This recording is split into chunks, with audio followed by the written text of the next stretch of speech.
దేవభూమి ఉత్తరాఖండ్ లో విరుచుకుపడి మంచు చర్యలు కార్మికుల పాలిట మృత్యు పాశంగా మారాయి. ఈ ఘోర ప్రమాదం నుంచి బయటపడ్డ నలుగురు పరిస్థితి విషమంగా ఉండగా, మంచులో చిక్కుకున్న మరో 8 మంది కార్మికుల పరిస్థితి అగమ్య గోచరంగా మారింది.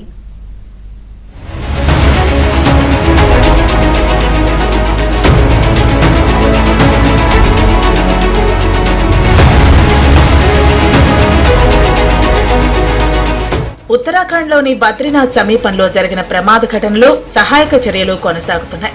మంచులో చిక్కుకుపోయిన 47 మంది కార్మికులను రెస్క్యూ బృందాలు సురక్షితంగా బయటకు తీసుకొచ్చాయి. వీరిలో 4 పరిస్థితి విషమంగా ఉంది. మరో 8 మంది కార్మికుల కోసం సహాయక చర్యలు కొనసాగుతున్నాయి.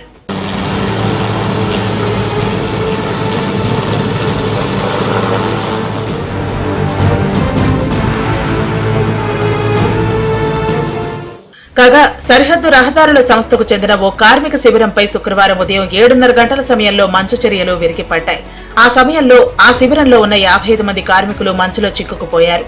వెంటనే సహాయక చర్యలు చేపట్టిన భారత సైన్యం, బీఆర్ఓ బృందాలు 47 మందిని సురక్షితంగా బయటకు తీసుకొచ్చాయి.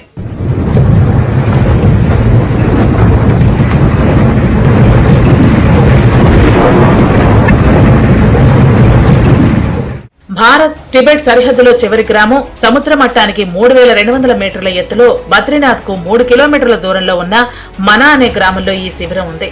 ఈ ప్రాంతంలో కొద్ది రోజులుగా మంచు విపరీతంగా కురుస్తోంది.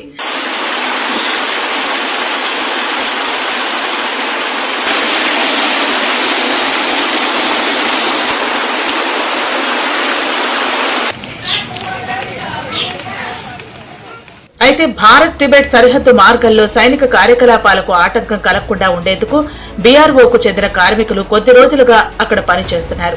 రహదారిపై పేరుకుపోయిన మంచును తొలగిస్తున్నారు. ఈ క్రమంలో వారు బస చేసిన శిబిరంపై మంచు చర్యలు విరిగిపడటంతో మంచు కింద ఉండిపోయారు. ఆ శిబిరంలో 3 కంటైనర్లు, ఓ షెడ్ ఉన్నాయని ఆర్మీ అధికారులు తెలిపారు. మొత్తంగా మంచులో చిక్కుకున్న కార్మికులు ఎప్పుడు బయటపడతారు అనేది సస్పెన్స్ గా మారింది.